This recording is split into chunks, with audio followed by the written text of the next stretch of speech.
नमस्कार, मी नितेश बाळकृष्णजी कराय, संचालक Phoenix career development academy Wardha, bullet चालू घडामोडी या पुस्तकाचे लेखक. आपल्या सर्वांचे स्वागत करतो वर्धा जिल्हा ऍडमिनिस्ट्रेटिव्हच्या युट्यूब लाईव्हच्या पेजवरून. आज वर्धा जिल्ह्याच्या युट्यूब लाईव्हच्या पेजवरून, प्रशासनाच्या युट्यूब लाईव्हच्या पेजवरून आज एक अनोखा उपक्रमाची सुरुवात या आपल्या वर्धा जिल्ह्यासाठी आणि महाराष्ट्राच्या प्रत्येक स्पर्धा परीक्षेच्या विद्यार्थ्यांसाठी केलेली आहे की असे अधिकारी जे एकदम रूट लेवलवरून या पदापर्यंत पोहोचले, त्यांच्या मुलाखतीचा कार्यक्रम, त्याचं हे पहिलं सत्र आयोजित केलं आणि वर्धा जिल्ह्याच्या जिल्हाधिकारी मॅडम यांनी मला तो चान्स दिला मुलाखत घेण्याचा. त्याबद्दल मी वर्धा जिल्हा प्रशासन आणि जिल्हाधिकारी मॅडम यांचे मनापासून आभार मानतो. आज आपल्यासाठी पहिल्याच मुलाखतीत स्पर्धा परीक्षेचं नावाजलेलं नाव, ज्यांच्यामुळे बऱ्याचशा विद्यार्थ्यांनी प्रेरणा घेऊन स्पर्धा परीक्षेच्या पुरात उडी घेतली आणि त्याच्यानंतर स्पर्धा परीक्षेच्या पुरात उडी घेतल्यानंतर ज्याचं प्रेरणा स्त्रोत माननीय श्री भरत आंधळे सर आहे, आज तेच आपल्यासोबत लाईव्ह आहे युट्यूबच्या माध्यमातून. तुमच्या सर्वांपर्यंत पोहोचण्याचा हा एक अनोखा प्रयत्न वर्धा जिल्हा प्रशासनातर्फे करण्यात आलेला आहे. आज आपल्यासोबत आहे माननीय श्री भरत आंधळे सर. यांचा इतिहास मला नाही वाटत का स्पर्धा परीक्षेतला एकही विद्यार्थी असन का ज्यांना भरत आंधळे हे नाव माहीत नसन. आणि त्याच्यामुळे मी सुद्धा त्यांचंच ते युट्यूबवरचं 1-1.25 तासाचं भाषण ऐकून स्पर्धा परीक्षेच्या पुरात उडी घेतली होती आणि माझाही प्रवास मग तिथूनच सुरू झाला. बरेचसे मुलं त्यांच्यापासून प्रभावित झाले आणि स्पर्धा परीक्षेत यायला लागले. बऱ्याचशा गोरगरीब विद्यार्थ्यांचं प्रेरणास्त्रोत असलेले भरत आंधळे सर आज आपल्यासोबत आहे.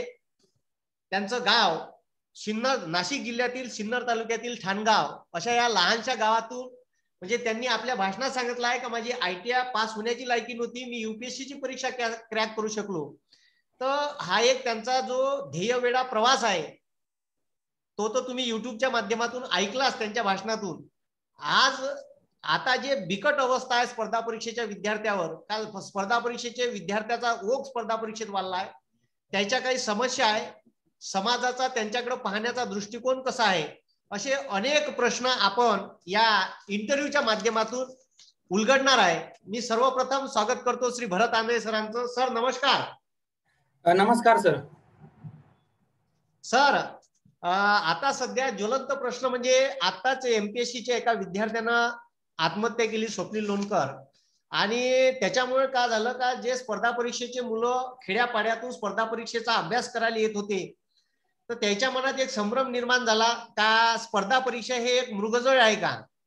आणि इथं जर असंच वातावरण असलं का आपल्याला जर परीक्षा पास होऊन इंटरव्ह्यू होऊन नाही राहिली किंवा परीक्षा पास होऊन आपल्याला लवकर जॉईनिंग नाही भेटून राहिलं, तर या मानसिकतेच्या कालखंडातून, आणि कसं आहे की समाजातले लोक डिचवतात, लिचुंडे घेतल्यासारखे करतात, तर हे जे लोक समाजातले आहे का त्यांना नावबोटं ठेवतात, हे तुला कवा नोकरी लागत, तू तर मार सांगत होता, तर याला कसं सामोरं जायला पाहिजे. सर प्रथमतः खरं तर मी वर्धा जिल्हा प्रशासनाचे आभार मानतो आणि माझ्या बॅचमेट श्रीमती प्रेरणा देशभ्रातार मॅडम यांनी हा जो उपक्रम नवीन सुरू केलेला आहे त्याला खूप खूप शुभेच्छा देतो. खरोखर हा एकदम चांगला उपक्रम आहे. ग्रामीण भागातील आणि तळागाळातील विद्यार्थ्यांना समोर ठेवून त्यांनी हा उपक्रम आपल्या हाती घेतलेला आहे आणि हा खरोखरच एक स्तुत्य उपक्रम आहे. कारण जोपर्यंत ग्रामीण भागातील मुलगा समाजाच्या मुख्य प्रवाहात येत नाही किंवा जोपर्यंत तो शिक्षण घेत नाही तोपर्यंत खऱ्या अर्थाने आपल्या देशाचा असेल किंवा राज्याचा असेल तो विकास होणार नाही. आता तुम्ही जो प्रश्न विचारलाय की अलीकडील काळामध्ये जे ग्रामीण भागातील मुलं आहेत त्यांच्या पुढे एक आव्हान निर्माण झालंय की आपण स्पर्धा परीक्षा करावी की नाही, किंवा त्यांच्या समोर जे नैराश्य आज उत्पन्न झालंय त्याच्यावर काय मार्ग सापडेल. तर मला सर खरं तर असं वाटतं, या अगोदर जर आपण बघितलं, माझं 1999 ला ग्रॅज्युएशन झालंय सर. 2000 पर्यंत 2002-03 पर्यंत बघितलं तर महाराष्ट्रातून जी मुलं स्पर्धा परीक्षा द्यायची ती ग्रामीण भागातला मुलगा खूप कमी प्रमाणामध्ये सर स्पर्धा परीक्षांकडे वळायचा. पण साधारणतः 1998-99 ला विश्वास नागरे पाटील सरांचं सिलेक्शन झालं. त्यांनी महाराष्ट्रामध्ये मोठ्या प्रमाणामध्ये ग्रामीण भागात जाऊन जे जागरूकता आहे स्पर्धा परीक्षांबाबत ती करण्याचा प्रयत्न केला आणि त्याचंच एक प्रोडक्ट म्हणून मी त्यांचं कुठेतरी एक लेक्चर ऐकलं होतं आणि त्या लेक्चर मधून मी प्रभावित झालो, मला प्रेरणा मिळाली आणि मी पुढे स्पर्धा परीक्षांचा मार्ग निवडला आणि आज मी तुमच्या समोर आहे. आणि मी जेव्हा स्पर्धा परीक्षा करत होतो सर, तेव्हा मी सुद्धा स्वतः असं ठरवलं होतं की आपण ग्रामीण भागातून आलेलो आहोत, आपण ज्या ग्रामीण भागातून आलो आहे त्या ग्रामीण भागातील मुलांनी स्पर्धा परीक्षा दिल्या आणि ते प्रशासनात आले तर थोडाफार बदल होईल. पण आज परिस्थिती अशी झाली आहे की स्पर्धा परीक्षा ज्या आहेत त्यांच्या वेळेवर अनिश्चितता असते, सिलेक्शन होऊ नये, मुलांना अपॉइंटमेंट मिळत नाही. तर मी सर जेव्हा स्पर्धा परीक्षांची व्याख्यानं द्यायला सुरुवात केली, मी कायम सांगत आलोय की स्पर्धा परीक्षा देणाऱ्या मुलाने तुम्हाला जरी IAS IPS किंवा कलेक्टर डेप्युटी कलेक्टर काही व्हायचं असेल तरी तुम्ही तलाट्यापासून पोलीस कॉन्स्टेबल पासून सगळ्या परीक्षा द्या, जेणेकरून तुमच्या हातामध्ये कुठलंही एखादी पद जर असेल तर तुम्हाला पुढे अभ्यास करताना काही त्रास होणार नाही. आपण ग्रामीण भागातून आलेला असतो, शेतकरी कुटुंबातून आलेला असतो. आपण शेतात जेव्हा काहीतरी पेरणी करतो, आपल्याला माहित असतं आपण कापूस पेरला तरी बांधाला काहीतरी उडीद मठ मूग आपण लावून टाकलेला असतो. त्याचं लॉजिक असं असतं की बाबा उद्या माझा कापूस जरी खराब झाला तरी त्या उडीद असेल मठ मूग असेल त्याच्यात तुम्हाला थोडं उत्पन्न मिळेल. म्हणजे आपल्या हातामध्ये जर काहीतरी एखादी गोष्ट आली तर पुढे आपल्याला जो आपला स्पर्धा परीक्षेचा प्रवास आहे तो सुखकर होईल. आता तुमचा याच प्रश्नातला पुढचा प्रश्न सर असा होता की ग्रामीण भागातील जी मुलं आहेत ती स्पर्धा परीक्षांच्या पाठीमागे खूप धावतात, हे मृगजळ आहे का? तर त्याला मी सर असं उत्तर देईल की ग्रामीण भागातला मुलगा जेव्हा स्पर्धा परीक्षा करायचा नाही तेव्हा तो गावाकडे काय करायचा? कारण तुम्ही पण ग्रामीण भागातले, मी पण ग्रामीण भागातले आणि आज आपलं जे व्याख्यान ऐकणार आहे ते पण 90% मुलं ग्रामीण भागातले. तर स्पर्धा परीक्षा देण्या अगोदर हा विद्यार्थी ग्रॅज्युएशन करायचा किंवा 12वी करायचा आणि तो गावातच कुठेतरी बोंबा मारत फिरायचा, कुठेतरी गावात चहाची टपरी टाकायचा, वडापावचा गाडा टाकायचा, नाहीतर एखाद्याचे पोस्टर लावत फिरायचा किंवा 4 लोकांमागे बोंबा मारत फिरायचा, कुठल्या तरी लग्नामध्ये बँजो पार्टीत जाऊन नाचायचा. तर हा जो ग्रामीण भागातला मुलगा आहे सर, त्याने ग्रॅज्युएशन पर्यंत शिकल्यानंतर किंवा 12वी पर्यंत शिकल्यानंतर स्पर्धा परीक्षेचा जर मार्ग त्याने चोखाळला किंवा स्पर्धा परीक्षेची पुस्तकं त्याने हातात वाचायला घेतली तर फुले शाहू आंबेडकर छत्रपती शिवाजी महाराज भारताचं संविधान या गोष्टी त्याच्या डोक्यात जायला लागल्या. त्या डोक्यात गेल्यानंतर उद्या त्याने सगळ्या परीक्षा दिल्याही सर, कदाचित तो नाही IAS IPS नाही डेप्युटी कलेक्टर तहसीलदार नायब तहसीलदार जरी नाही झाला, तो कुठेतरी तलाठी होईल, ग्रामसेवक होईल, पोलीस कॉन्स्टेबल होईल आणि ते सुद्धा नाही झाला तरी तो जिल्हा परिषदला PSC मध्ये परिचय तर होईल. आणि याही पुढे जाऊन सर आपण असा विचार करू, हे पण तो जर झालाच नाही झाला उद्या यातलं काहीच झालं नाही, त्यानं आयुष्यातले 3 वर्ष वाया घालवले समजा. कारण आजकाल खूप शहाणे निर्माण झालेत की ते सल्ले देतात, हे मृगजळ धावू नका, पळू नका, पडशाल मरशाल. अरे पण बाबांनो, शिकून मरण्यापेक्षा गावात बेकार राहून बोंबा मारून मरणं चांगलं का शिकून डोक्यात अक्कल घेऊन मरणं चांगलं? कारण स्पर्धा परीक्षा तुम्ही जर एकदा वाचली, त्याची पुस्तकं वाचली, फुले शाहू आंबेडकर छत्रपती शिवाजी महाराज वाचून जर तुम्ही वेड्यासारखे वागाल का? मला नाही वाटत की हे सगळे महापुरुष वाचल्यानंतर, भारताचं संविधान वाचल्यानंतर स्पर्धा परीक्षा देणारा जो विद्यार्थी आहे तो जीवनामध्ये अयशस्वी होईल. म्हणजे आपल्याला ग्रामीण भागामधला, माझा टार्गेट कायम ग्रामीण भागातला तरुण राहिलाय, कारण स्पर्धा परीक्षा हा ग्रामीण भागातलाच मुलगा देतो. 90% शहरातल्या मुलांना भरपूर ऑप्शन्स अवेलेबल असतात सर. इतक्या दिवस काय व्हायचं, IIT वाला, सेंट स्टीफन्स, सेंट जॉन्स असल्या कुठल्या तरी मोठ्या नावांमधले मुलं स्पर्धा परीक्षांमध्ये द्यायचा. ती एक ठरलेल्या वर्गाची मक्तेदारी होती सर. पण आता झालंय काय, ग्रामीण भागात एवढा अवेअरनेस किंवा एवढी जागरूकता निर्माण झाली ना, ग्रामीण भागातला मुलगा स्पर्धा परीक्षेमध्ये चमकायला लागला. त्यामुळे कधी कधी मला असं वाटतं हे कदाचित एक असं आव्हान निर्माण झाले का काय प्रतिष्ठितांसमोर, की बाबा ही आमची मक्तेदारी होती आणि हे कुठं घुसायला लागले बाबा ग्रामीण भागातले येडेगाबाळे. पण माझा अजूनही ग्रामीण भागातल्या मुलांना हाच सल्ला आहे, मित्रांनो तुम्ही सगळ्या परीक्षा द्या. 10वी नंतर असेल, 12वी नंतर असेल, ग्रॅज्युएशन नंतर असेल, सगळ्या परीक्षांचा अभ्यास करा. डायरेक्ट तुम्ही क्लास 4 पासून परीक्षेचा अभ्यास करा. तुम्ही 5 जरी झाले नाही तरी तुम्ही यातून जे वाचाल त्यातून तुम्ही काहीतरी शिकाल. जीवनामध्ये एक चांगला माणूस म्हणून जगण्याची तुम्हाला प्रेरणा मिळेल आणि तुमच्याकडनं कुठलंही चुकीचं काम करणार नाही. आणि तुम्ही तशाही जर आज स्पर्धा परीक्षा किंवा कुठलाही अभ्यास जर थांबवला नाही, आपण ग्रॅज्युएशन पर्यंत शिकतो, ग्रॅज्युएशन पर्यंत मुलगा शिकला आणि घरीच थांबला तर तो काय करतो, कुठेतरी चावडीत जाऊन पत्त्या कुठत बसतो, कुठेतरी स्टँडवर जाऊन गप्पा मारतो, कुठेतरी एखाद्या लग्नामध्ये जाऊन कुठेतरी बँड वाजवतो, एखाद्या पुढारीची बॅनर लावतो. तर आपल्याला ग्रामीण भागामध्ये हे रिकामे फिरणारी पिढी जी आहे ती कमीत कमी त्यांनी जर वाचलं, हे काहीतरी महापुरुष वाचले, भारताचं संविधान वाचलं किंवा जनरल नॉलेज वाचलं, तर मला वाटत नाही की त्यांचं काही नुकसान होईल. आणि आयुष्यातले 1-2 वर्ष तरुणपणातले जर दिले, ज्या वयामध्ये आपल्याला खरोखर ज्ञानार्जन करण्याची गरज असते, त्या वयातले जर 2-3 वर्ष दिले तर मला वाटत नाही की यातनं तुमचं नुकसान होईल. आणि आपण इतक्या दिवस बोंबा मारायचो की UP बिहारचे वर्मा शर्मा त्रिपाठी श्रीवास्तव हेच लोक UPSC MPSC युपीएससीच्या परीक्षा होतात. आणि आज आपला मराठी माणूस 10% युपीएससीच्या रिझल्ट मध्ये दरवर्षी मराठी मुलं व्हायला लागली, तर म्हणजे असं झालं की तुम्ही पायी चालू नका आणि घोड्यावर बसू नका. म्हणजे मराठी माणूस स्पर्धा परीक्षेत जास्त दिसायला लागला त्याचं पण दुःख, आणि अगोदर 4-5 माणसं व्हायची त्याचं पण दुःख. म्हणजे मग नक्की आपल्याला करायचं काय? तर माझं खरं तर प्रामाणिक मत असं आहे की ग्रामीण भागातली जी मुलं आहेत, स्पेशली विशेषतः जे ग्रामीण भागातल्या एकदम डिप्रायव्ड क्लासेस मधून आलेले असतात, शेतकरी कुटुंबातून आलेले असतात, त्यांना काहीच सोर्स नसतो. त्यांनी सगळ्या परीक्षा द्यावा, त्याच्यामध्ये रेल्वे रिक्रुटमेंट बोर्ड असेल, स्टाफ सिलेक्शन असेल, बँकिंगची परीक्षा असेल, ज्या परीक्षेला आपण पात्र आहे त्या सगळ्या परीक्षा द्या.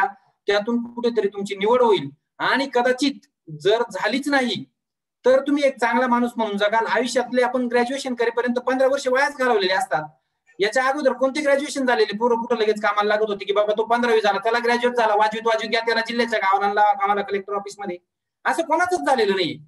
म्हणजे आम्ही जेव्हा 2000च्या अगोदर पाहायचो ग्रामीण भागातली परिस्थिती, तेव्हा ग्रॅज्युएट झालेले असेच बोंट्या मारत फिरायचे. आणि आज जर तेच ग्रॅज्युएट झालेले वाचायला लागले, शिकायला लागले, ग्रामीण भागातील मुलं थोडेसे प्रशासनात यायला लागले, तर मला वाटत नाही की यातनं काही नुकसान होतंय म्हणून. आणि हे जरी मृगजळ जरी वाटत असलं तरी यातनं ग्रामीण भागातला तुम्ही बघा ना, टक्का वाढलाय नक्कीच ग्रामीण भागातला. आणि ग्रामीण भागातली जी मुलं आहेत ती या प्रवाहामध्ये आल्यानं त्यांच्या कुटुंबाचा एक ग्रामीण भागातला मुलगा जर शिकला, हाच जर आपण जसा विचार करतोय आज, तसाच जर महात्मा ज्योतिबा फुलेंनी विचार केला असताना आपल्या बायकोला शिकवलंच नसतं, तर आज यांची परिस्थिती काय असती? किंवा आज आमच्यासारखे जे अवेअरनेस करताय, मी असेल, विश्वास नागरे पाटील असेल, आम्हाला लोक म्हणतात फेसबुकला व्हॉट्सअपला स्टेटस टाकतात की बा पुढच्या पिढीच्या आयुष्याचं वाटोळं करणारे लोक, पहिली लाट दुसरी लाट यांनी आयुष्याची वाटोळे केले. पण तुम्ही हा विचार केला का कधी? आम्ही माणसं, मी जेव्हा फिरत असेल किंवा विश्वास नागरे पाटील सरही फिरत असतील, तेव्हा आम्ही कधी कोणाकडनं 1 रुपयाही घेतला नाही. मी तर लाल डब्याच्या गाडीने महाराष्ट्रातल्या ग्रामीण भागातल्या खेड्यापाड्यामध्ये जाऊन फिरलोय. यामध्ये आमचा काय स्वार्थ होता? किंवा काय आम्हाला काही खूप मोठं पारितोषिक देणार होते का बाबा यांनी खूप अवेअरनेस क्रिएट केला ग्रामीण भागात, चला यांना वाजवत घेऊन जाऊया कुठं? म्हणजे आम्ही हे निष्काम कर्म करत आलो इतक्या दिवस. आमची कुठलीही अपेक्षा नाहीये. आम्हाला फक्त एकच अपेक्षा आहे की आपल्या ज्या ग्रामीण भागातले समाजातले दुर्लक्षित घटकातले जे मुलं मुली आहेत ते समाजाच्या मुख्य प्रवाहात यायला पाहिजे, त्यांनी शिकायला पाहिजे आणि त्यांनी प्रशासनात यायला पाहिजे. दुसरं आमचा काही अपेक्षा नाही सर, किंवा हेतूही नाही. सरांनी इथे एक चांगला मुद्दा सांगितला की आपण ग्रॅज्युएट झाल्याच्या नंतर गावात पोट्टे लंडोऱ्यासारखी इकडे तिकडे हिंडत राहते, पाणठिले बस स्टँड राखत बसन, तर याच्या लग्नात जाईन तर त्याच्या लग्नात जाईन. जर असे मुलं स्पर्धा परीक्षेचा अभ्यास करायला लागले तर त्याला जे समाज सुधारक आहे, शाहू महाराज, आंबेडकर, फुले यांचे विचार जेव्हा डोक्यात जाते तर तो एक चांगलं आयुष्य निदान तरी जगू शकते. आणि प्रशासनात आल्यानंतर त्याला लोकांच्या चांगल्या समस्या सोडवण्यासाठी संधी मिळू शकते. आणि कधीही असे म्हणजे आयुष्यात चढ उतार यायला पाहिजे, आयुष्यात चढ उतार आल्याशिवाय मजा नाही. आणि सरांनी ते सगळं अनुभवलं आहे आपल्या आयुष्यात. सर तुम्ही खूप चांगला संदेश दिला. आणि आता सध्याची जी बिकट अवस्था आहे, म्हणजे कोरोनात 2 वर्ष चालले गेले, स्पर्धा परीक्षेच्या कोणत्याही पोस्ट निघून नाही राहिल्या, विद्यार्थ्यांच्या मनावर वेगळेच मानसिक ताण आहे, याच्यातून त्यांनी कसं जायचं, कारण घरचे लोक किती दिवस वाट पाहणार, असे बरेचसे प्रश्न आहे. आता दुसरी गोष्ट अशी आहे का बऱ्याचशा ठिकाणी स्पर्धा परीक्षेचा बाजार झाला आहे, म्हणजे भरपूर क्लासेस निघाले आहे. मग विद्यार्थी कन्फ्यूज होते का क्लास लावायचा का नाही लावायचा. तर मला तुमच्याकडून असं जाणून घ्यायचं आहे की स्पर्धा परीक्षेचा अभ्यास बिना क्लास लावता करता येते का, आणि त्याच्यानंतर घरी जर अभ्यास करायचा असेल तर तो कशा पद्धतीनं करावा, किंवा त्याने ग्रॅज्युएशन करतानाच करावा का, तर घरी राहून अभ्यास करता येते का, बिना क्लासनं अभ्यास करता येते का कॉम्पिटिटिव्ह परीक्षेचा, याबाबत तुम्ही थोडं विद्यार्थ्यांना मार्गदर्शन करावं. सर याला खरं तर माझं उत्तर असं आहे, जे लोक क्लास घेतात ते जर एवढे हुशार असते तर ते स्वतःच खाली घरी झाले असते ना, ते कशाला दुकान उघडून बसले असते सांगा बरं. आणि हे जर दुकान उघडून किंवा 1 लाख रुपये फी घेऊन 1.5 लाख रुपये फी घेऊन जर खरोखर तुम्ही परीक्षा विद्यार्थी पास करत असाल तर मग हे एक त्यांची मार्केटिंगची स्ट्रॅटेजी सर. बेसिकली कुठलीही स्पर्धा परीक्षा करण्यासाठी मला वाटत नाही की कुणाला क्लास लावायची गरज आहे. मी स्वतःही लावला नव्हता सर क्लास. आणि क्लासमध्ये काय आपल्याला ज्या बेसिक गोष्टी आहेत त्या सगळ्या आज युट्यूबवर अवेलेबल आहे, नेटवर अवेलेबल आहे. कुठल्याही परीक्षेचा एक्झामचा सिलेबस असेल, त्याचे जुने झालेले पेपर्स असतील, करंट अफेअर्स असेल, या सगळ्या गोष्टी आज आपल्याला हातात अवेलेबल आहे. त्याच्यासाठी असं नाही का रे बाबा पोराला उचललं, पुण्याला पाठवलं, दिल्लीला पाठवलं, मुंबईला पाठवलं, कोंबडी कुठे नेली तरी ते तेवढंच अंडे देणार आहे, लक्षात घ्या. कारण वर्ध्यात छोटे अंडे दिले, पुण्याला गेल्यावर 10 किलोचं अंडे दिलं, असं काही होत नसते सर. त्यामुळे अभ्यास आपल्यालाच करायचा आहे. कुठल्याही क्लासवाला का तुमचा अभ्यास नाही करणार आहे की बाबा मी तुझा थोडा अभ्यास करतो, तसं असतं. तशा आणि तूच पास झाला असता ना, तू कशाला दुकान उघडून बसला असता. त्यामुळे पहिली तर क्लासवाल्यांना माझा तीव्र राग आहे, त्याने मला काही फरक पडत नाही.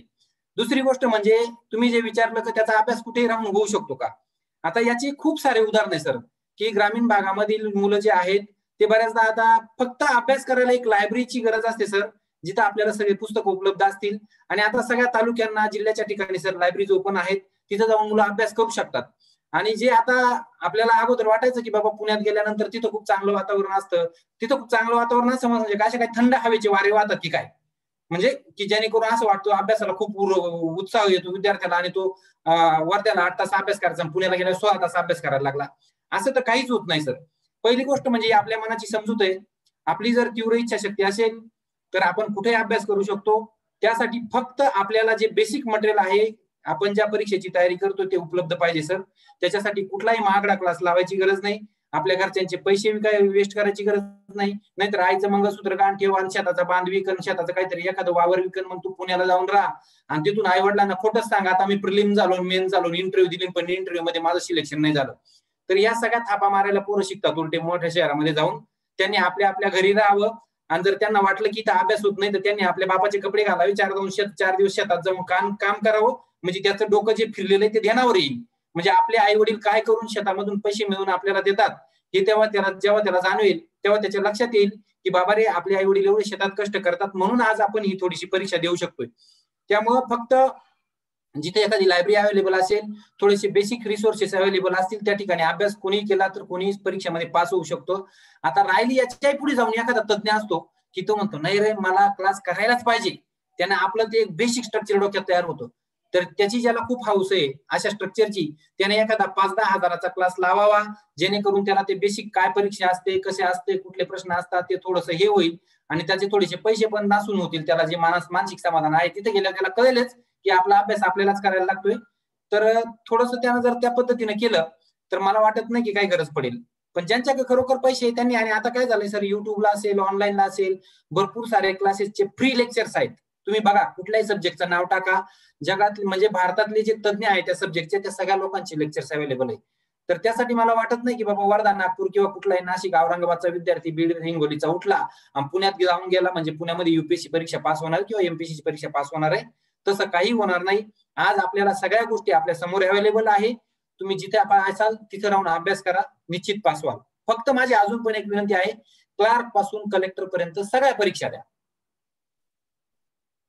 पुन्हा विद्यार्थ्याचा असा प्रश्न येते सर की एखाद्या वेळेस विद्यार्थी सिलेक्ट होतो, पहिले सुरुवातीला तर त्याचे 2-3 वर्ष असेच चालले जाते अभ्यास करण्यात, मग त्याचा एक रिझल्ट आला का पटापट रिझल्ट येतात, जसे तुमचे पण आले होते, लगातार 2-3 रिझल्ट आले होते.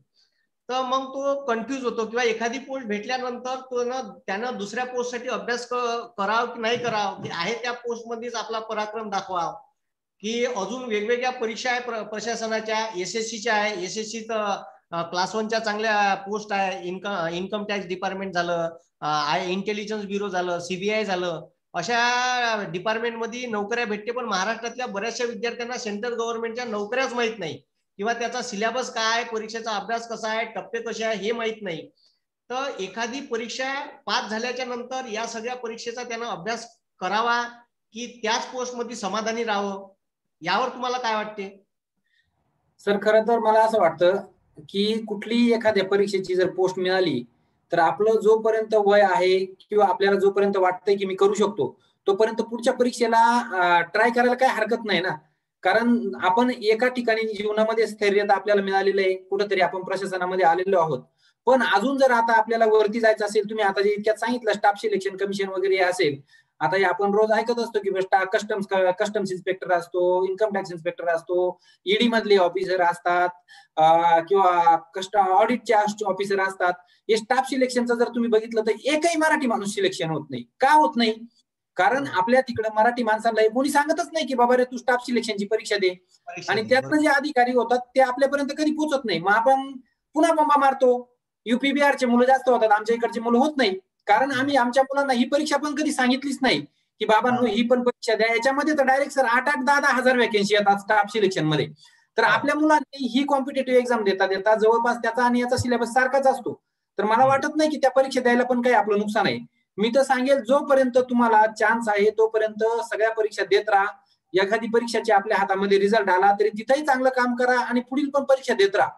त्याने काय होईल, तुमचं नुकसान तर काही होणार नाही, तुमची थोडीशी अजून अक्कल वाढेल. उद्या तुम्ही तिकडे सिलेक्शन नाही झाले तरी तुम्ही प्रशासनात जिथं काम करताय तिथं तिथल्या अभ्यासाचा तुम्हाला नक्कीच फायदा होईल. सरांनी एक चांगलं सांगितलं, सेंट्रल गव्हर्नमेंटच्या ज्या पोस्ट आहे, मग ते रेल्वेच्या असो, SSCच्या असो, GDच्या असो, SSC GDच्या, SSC combine graduate level मधून क्लास 1चे सेंट्रल गव्हर्नमेंट मध्ये अधिकारी भरले जातात. पण आपल्या महाराष्ट्रातल्या मुलांना माहितच नाही. महाराष्ट्राचे मुलं पोलीस भरती, ग्रामसेवक, तलाठी, MPSC तिकडे सेंटरच्या चांगले आणि एखादा 8-8, 10-10 हजार, 15-15, 20-20 हजार जागा निघतात. जर आणि सिलेबस हाच आहे, फार थोडा फरक आहे, जास्त काही फरक नाही. जर विद्यार्थ्यांनी त्याही सेंट्रल गव्हर्नमेंटच्या परीक्षेकडे लक्ष दिलं तर तिथेही महाराष्ट्रातला चांगला रिझल्ट येऊ शकतो. आज अशी अवस्था आहे की इथून जर 15 वर्षाच्या अगोदर गेलो तर महाराष्ट्रातले UPSC मध्ये फक्त 10 ते 12 पोरं सिलेक्ट होत होते. आज 100 पोरं दरवर्षी महाराष्ट्रातले UPSCच्या परीक्षेत सिलेक्ट होतात.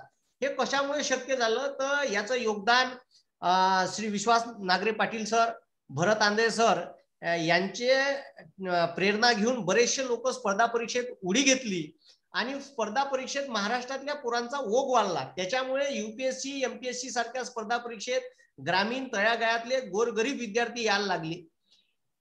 त्याच्यातून ठीक आहे, काहींनाच परीक्षा भेटले, काहींनाच पोस्ट भेटले, हे वेगळी गोष्ट, पण मात्र तो विद्यार्थी चांगला अभ्यास करून चांगलं आयुष्य जगू शकते इतकं मात्र ही परीक्षा शिकवते. याचा अनुभव मला सुद्धा आला, सरांना तर आला, विषयच नाही. त्याच्यामुळे प्रत्येक विद्यार्थी या क्षेत्रात आला पाहिजे असं माझं म्हणणं नाही आहे, पण या क्षेत्रात आल्यावर पूर्ण झोकून त्याने अभ्यास करावा. दुसरी गोष्ट अशी आहे सर की आता तो अभ्यास करत असताना समाजातले आपल्या जवळचे लोक, नातेवाईक, कधी कधी आई वडील सुद्धा समजून घेत नाही. आता आई वडिलांना असं वाटते का पोरगा MPSCचा अभ्यास करायला लागला, कॉम्पिटेटिव्ह परीक्षेचा अभ्यास करायला लागला का याचा 4 महिन्यात 6 महिन्यात रिझल्ट लागला पाहिजे. काही लोकांना वाटते का कराया मास्तरकडे क्लास लावले का तिथं 4 महिन्यात पास झाला पाहिजे, वर्षभरात पास झाला पाहिजे. पण MPSC काय आहे, स्पर्धा परीक्षा काय हे समजायला 6 ते 7 महिने लागते, अभ्यास करायला तिथून 6 ते 7 महिने लागते. असा 14 महिने 15 महिन्याचा ड्युरेशन तर त्याला लागतेच लागते. पण हे कधी कधी त्याचे आई वडील समजून घेऊ नाही शकत, कारण का ते अज्ञानी असते, त्यांना माहित नाही राहत कॉम्पिटिशन किती आहे, महाराष्ट्रभरात कॉम्पिटिशन आहे. तर ह्या ज्या गोष्टी आहेत समाजातले लोक आणि जवळचे लोकांना जास्तच काळजी असते आपली. त्याच्यामुळे या लोकांचं प्रेशर विद्यार्थ्यांनी कसं हँडल करायला पाहिजे, कारण त्या परिस्थितीतून तुम्ही आले आहे आणि अशाच समाजाच्या त्या प्रश्नामुळे किंवा याच्यामुळे तो जास्त डिप्रेशन मध्ये जाते. तर त्याच्यातून त्यानं कसं बाहेर पडावं आणि या परिस्थितीला त्यानं कसं सामोरं जावं. सर याच्यामध्ये असं आहे बघा, आपल्या जवळचे जे नातेवाईक असतील किंवा आजूबाजूला राहणारे असतील ते कायम आपल्याला त्रासच द्यायला असतात. जेव्हा त्यांचा पोरगा 10वीला असतो आणि त्याला काहीतरी 70-72% मार्क पडतात तेव्हा ते म्हणतात पेपर अवघड होतात, आणि शेजारच्या पोरगाला जेव्हा 92 मार्क पडतात तेव्हा ते सरळ म्हणतात त्याला काही येत नव्हतं पण ते पडले 92% मार्क्स. तर आणि तसंच स्पर्धा परीक्षांमध्ये सर, जेव्हा तुम्ही हा स्पर्धा परीक्षांचा मार्ग हे करतात तेव्हा लोक सरळ सांगतात अरे बाबा तिथं खूप परीक्षा देतात, खूप लोक ट्राय करतात, कशाला करतो, आणि अशा वेगळ्या वेगळ्या अफवा उठवायला लागतात की तो वेडा होतो, तो हे होतो, ते होतं. पण हीच लोक सर जेव्हा तुम्ही स्पर्धा परीक्षामध्ये पास होतात तेव्हा सगळ्यात पहिल्यांदा तुम्हाला हीच लोक येऊन उड्या मारायला येत असतात, हेच येऊन तुमच्या गळ्यात मिठ्या मारत असतात, हेच साऱ्या गावामध्ये जाहिरात करत असतात की मी सांगत होतो बरं का हा लय हुशार पोरगा, हा काहीतरी झाल्याशिवाय राहायचा नाही. माझ्या स्वतःच्या बाबतीतली मी एक गोष्ट सांगतो सर, मी पुण्यात अभ्यास करत होतो आणि माझ्या एका नातेवाईकाने माझ्या गावात अफवा उठून दिली होती त्याने पुण्यात लव्ह मॅरेज केलंय म्हणून, आणि माझं लग्न झालंय मला सुद्धा माहित नव्हतं. आता लव्ह मॅरेज केलंय म्हणजे लव्ह करायला तुमच्या खिशात 2 रुपये तर पाहिजे. आपल्या स्पर्धा परीक्षा बरोबर करणाऱ्या बरोबर कोण लव करतं त्याच्या खिशात पैसे नसतात, त्याला खायला काही नसतं सर. तर अशा बऱ्याच गोष्टी असतात. आणि जेव्हा मी पुण्यात अभ्यास करायचो सर तेव्हा माझ्या गावाकडे असं होतं की हा वेडा झालाय तिकडं गावात कपडे फाडत फिरल नंतर वगैरे, अशा बऱ्याच स्टोऱ्या होत्या सर.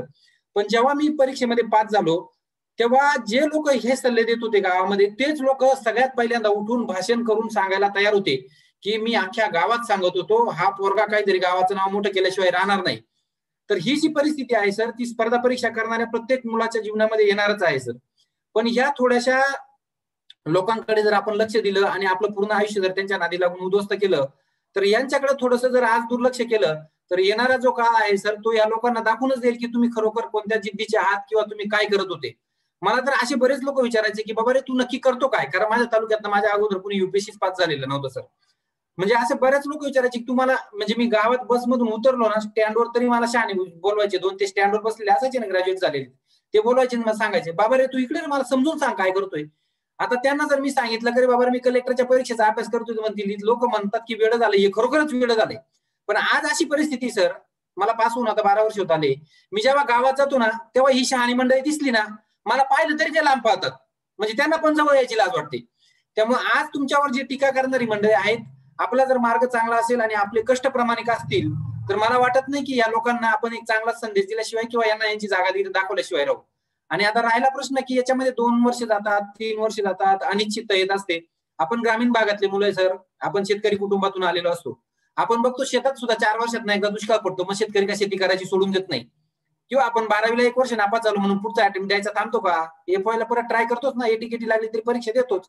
तेव्हा एखाद्या वर्षामध्ये चढ उतार आला तर माझं असं म्हणणं आहे की छोट्याशा अपयशानं खचून न जाता आपण ग्रामीण भागातून आलोय, आपण एकदम जिद्दीनं अभ्यास करायला पाहिजे. ग्रामीण भागातली मुलं एकदम दणकट असतात, त्यांना चहा लागत नाही, नाश्ता लागत नाही, त्यांना एसी लागत नाही अभ्यासाला, ते झेंडूच्या फुलासारखे असतात, कुठेही टाका कसे आपटण काही करा त्यांना काहीच फरक पडत नाही.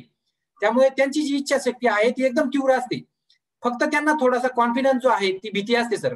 फक्त त्या भीतीवर त्यांनी जर एकदा मात केली तर मला वाटत नाही की आपण जी ग्रामीण भागातून आलेली मुलं आहेत ते कुठेही कमी पडू म्हणून. बिलकुल सर, माझ्याही बाबतीत असे काही किस्से घडले. मी क्लास टाकले तर हेच पोट्ट पास नाही झालं म्हणे, हे का पोट्याला शिकवण, असे मले लोक म्हणणारे होते. तर त्यावेळेस आपली परिस्थिती असते, पडती बाजू असते, लोकांचं ऐकून घ्यायला लागते, त्याच्याशिवाय काही पर्याय राहत नाही, उत्तर बी देता येत नाही, कारण आपल्यापाशी तेव्हा काहीच नसते. तर असे बऱ्याचशा लोकांच्या आयुष्यात प्रश्न निर्माण होतात, समस्या निर्माण होतात. त्याच्यानंतर सर, जे स्पर्धा परीक्षेचा आपण अभ्यास करतो, तर अभ्यास करणाऱ्या विद्यार्थ्यांनी टोटली अभ्यासावरच फोकस करायला पाहिजे काय, त्यांना आपला प्लॅन बी बी तयार करायला पाहिजे. जर समजा इकडे नाही लागलो तर मी हे दुसरं काहीतरी करील, असं करायला पाहिजे का एकदम 100% फोकस कॉम्पिटिटिव्हवरच ठेवायला पाहिजे? सर खरं तर स्पर्धा परीक्षा करताना आहे ना, मी आता सांगितलं की सगळ्या परीक्षा द्यायला पाहिजे. आणि प्लॅन बी म्हणजे तुम्ही जर सायन्सला असेल तर 12वी नंतर आपण काहीतरी, मुलगी असेल तर मेडिकलला कुठेतरी ऍडमिशन असावं, मग ते फार्मसी असेल, बीएचएमएस असेल, डीएचएमएस असेल. आणि मुलगा असेल 12वी नंतर तर त्याने इंजिनिअरिंग वगैरे केलेलं असेल तर तो एक प्लॅन बी आपल्या हातात ऑलरेडी रेडी असतो. कॉमर्सचा जर मुलगा असेल सर तर त्याच्या हातामध्ये आयसीडब्ल्यू असेल, सीए असेल, असला कुठला तरी एखाद्या अकाउंटन्सी असेल, असे थोडे छोटे फार मोठे कोर्स करून ठेवले तर आपल्या हातामध्ये ग्रॅज्युएशन होईपर्यंत एक ऑलरेडी प्लॅन बी तयार झालेला असतो सर. आणि हे प्लॅन बी ला काय अशी खूप जास्त मेहनत नाही घ्यावी लागत की बाबा रे 12-12 तास अभ्यास केला आणि मग तो प्लॅन बी तयार झाला. तो आपण आपलं ग्रॅज्युएशन करता करता इझिली तयार होऊ शकतो सर. आणि त्याच्याच नंतर आपल्या ग्रॅज्युएशन नंतर हा जर आपला प्लॅन बी रेडी असेल तर कधी कधी काय होतं, मुलांना स्वतःला आतून टेन्शन यायला लागतं की बाबा रे मी होईल की नाही वगैरे, कधी कधी मुलांचा आत्मविश्वास कमी होतो. तर असा एखादा प्लॅन बी रेडी असेल तर मग इझिली आपल्याला त्याच्यावर स्विच करता येतं. तर तो प्लॅन बी पण रेडी असावा. आणि तो रेडी असताना सर आपण एक टाइम ठरवून घ्यावा की मला मी या 3-4 वर्षामध्ये 2 वर्षात आणि 1 वर्षात स्पर्धा परीक्षा कोणी होत नाही, आणि तसं सांगत असेल तर ते खोटे बोलतात. कारण टॉपर जो पाय युपीएससीचा येतो ना तो दुसऱ्या दिवशी थाप मारतो की मी 12वी पासूनच अभ्यास करतो तर मला माहित होतं मी पहिला येणार आहे. आणि तोच टॉपर रिझल्टच्या दिवशी देवाला प्रार्थना करत असतो, देवा शेवटचा नंबर येऊ दे, शेवटचा नंबर येऊ दे. म्हणजे माणसं धाडकन खोटं बोलायला लागतात मोठ्या पदावर गेल्यानंतर. त्यामुळं परीक्षा देताना आपला एक प्लॅन बी तयार असावा, सगळ्या परीक्षा पण द्याव्या, आणि जेणेकरून आपलं या सगळ्या याच्यामध्ये अभ्यास करताना कुठेही मानसिक खच्चीकरण होणार नाही, त्या हिशोबाने आपली तयारी असावी सर. कारण बऱ्याचदा काय होतं, एक आजकाल मी मुलं बघतो ते स्पेशलायझेशन करतात, मी युपीएससी स्पेशल, मी एमपीएससी स्पेशल, काही काय असतात मी ते कॉन्स्टेबल स्पेशल. तर तसं स्पेशलायझेशन करू नका. आपल्याला काय डॉक्टर नाही व्हायचं आहे की बाबा हाडाचा स्पेशल, मणक्याचा स्पेशल, मेंदूचा स्पेशल. आपल्याला सगळ्या यांचा सिलेबस सारखाच आहे. सगळ्या स्पर्धा परीक्षांमध्ये गणित असतं, बुद्धिमत्ता असते, इंग्रजी असतं, विज्ञान असतं. तर बेसिक आपल्या गोष्टी सगळ्या जर असेल तर आपण सगळ्या स्पर्धा परीक्षांना अपेअर होऊ शकतो. मग ते स्टाफ सिलेक्शनचं जरी आता तुम्ही इतक्यात सांगितलं की सेंट्रलच्या परीक्षांमध्ये मुलं नसतात, स्टाफ सिलेक्शनचं जे मॅथ्स आहे फक्त तिथं आकडा इंग्लिश मधून असतो, एमपीएससी मध्ये मराठीमध्ये असतो, तर आपल्याला इंग्लिशमध्ये 10 पर्यंतचे आकडे येतातच. तर त्यामुळे मला सगळ्या परीक्षा अटेंड केल्या पाहिजे. प्लॅन बीचा आपल्या हातामध्ये असावा जेणेकरून आपल्याला फ्रस्ट्रेशन येणार नाही, त्रास होणार नाही. आणि बरेच लोक माझं उदाहरण देतात की बाबा रे त्याला 7 अटेम्प्ट लागले, त्याला 8-9 वर्ष अभ्यास केला. मित्रांनो, माझ्या वेळेस स्पर्धा परीक्षांची जागरूकता नव्हती, अवेअरनेस नव्हता, आम्हाला जे साधनं आहे ते अवेलेबल नव्हते. तुम्ही आता घरात बसल्या बसल्या 1 मिनिटामध्ये मोबाईलवर सगळा सिलेबस बघू शकतात, जुने पेपर बघू शकतात, तुम्हाला पाहिजे ते लेक्चर तुम्ही झाडाखाली शेतात बसून बघू शकतात. आमच्या वेळेस ही परिस्थिती नव्हती. आणि त्याही पुढचं सांगायचं तर मी जसं आज तुम्हाला माझे लहान बहीण भाऊ म्हणून एवढं जीव तोडून उठून सांगतोय, तसं आम्हाला सांगायला कुणी नव्हतं की तुमचं हे चुकतंय, तुमचं हे बरोबर आहे, किंवा तुम्ही हे करा, हे करू नका. त्यामुळे तुम्हाला या सगळ्या गोष्टी आहेत आज अवेलेबल.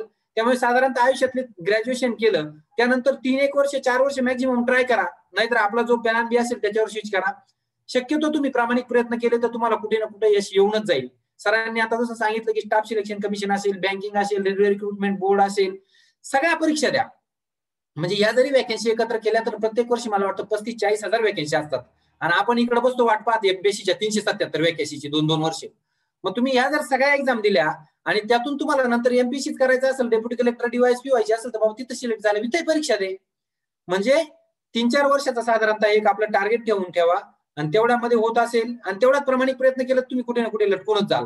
तेवढ्यात जर होत नसेल तर एक प्लॅन बी पण तयार ठेवा, जेणेकरून आपल्याला आयुष्यामध्ये काहीतरी फ्रस्ट्रेशन येणार नाही. आणि तुम्ही जो अभ्यास केलाय तुमचा तो अभ्यास जो आहे तो तुमच्या प्लॅन बी मध्ये सुद्धा तुम्हाला एक जीवनातला चांगला माणूस बनवेल. आता हे करायला सर यांना कोणी ओळखत नव्हतं, पण त्यांनी काहीतरी लावारस वगैरे शिकावला, पृथ्वीच्या भूगर्भातून काहीतरी काढलं, खादा खादा खादा खादा वाजायला लागलं. लोक आधी म्हटले असतील येणं दिसतंय बरं काही स्पर्धा परीक्षा करीत होतं, पण आज हेच येणं लगेच लोक हुशार झालं.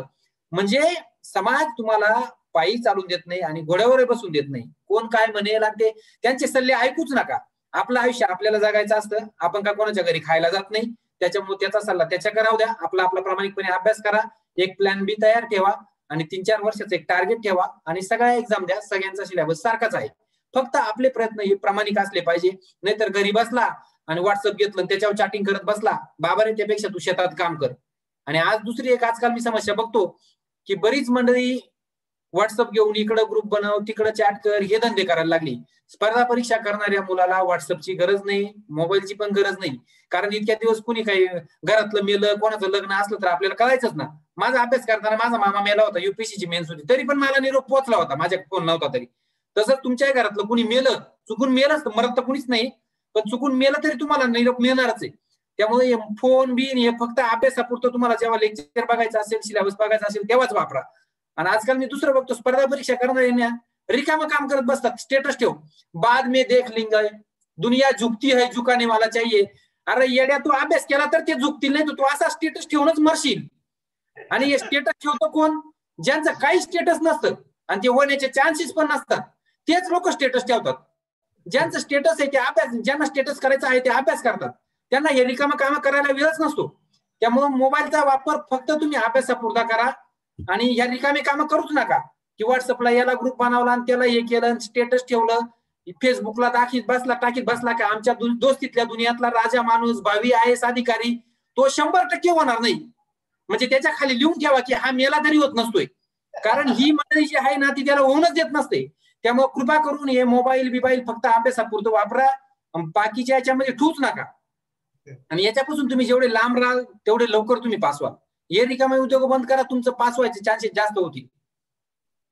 हा, खूप चांगला मुद्दा घेतला सर. मी विद्यार्थ्यांना एवढं सांगतो, खरंच म्हणजे या मोबाईल पायी इतके पोट्टे पागल झाले आहे. शेटर 17व्या वरतं, शेटर खालतं, चालूच राहते द्यायचं. लायब्ररीत सुद्धा मुलं आजकाल मी बघून राहिलो अभ्यास करणारे, का त्या मोबाईलमध्ये मेसेजवर 2-2, 3-3 तास खराब करतात. मग त्या मुलाचा काय रिझल्ट येईल? मग आई वडील साहजिक काय विचारणार आहे का तुम्ही अभ्यास करता तर तुला जर मार्क जर तेवढे कट ऑफच्या जवळ बी नाही चालला तू, तर त्याला विचारणारच आहे. आणि या मोबाईल पाहिजे अर्धे पोट्टे सगळे म्हणजे त्या आउटडेटेड होऊन राहिले स्पर्धा परीक्षेच्या बाहेरून. जो मुलगा प्रामाणिकपणे अभ्यास करतो, मोबाईल बंद ठेवून स्विच ऑफ ठेवून लायब्ररीत अभ्यास करतो, त्याचा रिझल्ट हमखास येतो. ही माझ्या डोळ्यानं पाहिलेले उदाहरण आहे. आमच्या वेळेस मोबाईलचं एवढं फॅड नव्हतं, व्हॉट्सअप वगैरे काही उपलब्ध नव्हतं. तेव्हा 2G आलं होतं, 2G वरून मग 3G वर आलं. आता 4G आहे तर पोट्टे सगळे बर्बाद आहे त्या मोबाईल पाहिजे. तर बऱ्याच ज्या माझंही सांगणं आहे, सरांचंही सांगणं आहे का जे मुलं स्पर्धा परीक्षेचा अभ्यास करतात फक्त कामापुरता मोबाईल वापरा. आईवडिलांसोबत बोलायचं असन ठीक आहे, किंवा एखाद्याला अर्जंट मेसेज पाठवायचा असन, किंवा युट्यूब वरून काही MPSC आणि UPSC चे तुम्हाला किंवा स्पर्धा परीक्षेचे व्हिडिओ पाहायचे असन तर त्या कामासाठी वापरा. नाही तर भलत्याच कामासाठी तुम्ही वापरून राहिले तर तुमचा सत्यानाशच आहे आयुष्याचा, आणि तुम्ही आयुष्यात होऊ शकत नाही. आणि स्टेटसची गोष्ट केली, खरंच असे स्टेटस ठेवतात मुलं, तुम्ही जसे म्हटले तसे. त्याच्यामुळे त्याचा स्टेटस आयुष्यभर बनवू नाही शकत, तो स्टेटसच ठेवणार आयुष्यभर. तर त्याच्यानंतर सर माझा एक मुद्दा असा आहे का जे म्हणजे महाराष्ट्रातल्या मुलांचा स्पर्धा परीक्षेत किंवा युपीएससी मध्ये अजून आपला जास्तीत जास्त स्ट्रेंथ कशी वाढवता येईल, आपली संख्या युपीएससीच्या परीक्षेत पास होण्याची संख्या कशी वाढवता येईल, याच्यासाठी जे मुलं आतापासून 8व्या 9व्या 10व्या वर्गात आहे तर यांनी आतापासून तयारी करायला पाहिजे का, ती तयारी करायला पाहिजे तर कशी करायला पाहिजे, काय होते का आईवडिलाला नॉलेज, आता बरंचसं अवेअरनेस आलाय सर, आता गडचिरोली पासून तर मुंबई पर्यंत, तिकडं जळगाव नंदुरबार पासून तिकडं कोल्हापूर पर्यंत बरंचसं अवेअरनेस आलाय त्या, आणि बऱ्याच ठिकाणी युपीएससी काय एमपीएससी काय, मी आलो वर्धेत तर वर्धेतल्या लोकांना माहितही नव्हतं, पुण्याहून आलो तर कशाला एमपीएससी म्हणते युपीएससी म्हणते, कोणत्या पोस्ट त्याच्यातून मिळते, तर माझं चालूच आहे युट्यूबच्या माध्यमातून. पण आता जे मुलं 8वी 9वी 10वीत आहे तर यांनी कशी तयारी करायला पाहिजे का जेणेकरून समोर भविष्यात त्याला स्पर्धा परीक्षेचा अभ्यास करायचा आहे तर तो फायनल झाल्याबरोबर तयार असला पाहिजे बिलकुल सोल्जर. याच्यासाठी काय तुम्ही सांगाल, म्हणजे काय करता येईल आणि काय करायला पाहिजे त्यांनी? सर खरं तर आपलं मी असं सांगेल की 8वी 9वी 10वी पर्यंत म्हणजे तुम्ही ठरवून घ्या 10वी पर्यंत की बाबा मला ही परीक्षा द्यायची किंवा मला जीवनामध्ये हे करायचं आहे. आता 12वी नंतर पण खूप साऱ्या परीक्षा असतात सर. खरं तर एनडीएची परीक्षा असते, कॉलेज ऑफ मिलिटरी इंजिनिअरिंगची परीक्षा असते, एएफएमसी ची परीक्षा असते. तर 12वी नंतर अशा आर्म फोर्सेसशी रिलेटेड ऑफिसर ज्या होणार आहे सर त्या खूप एक्झाम असतात.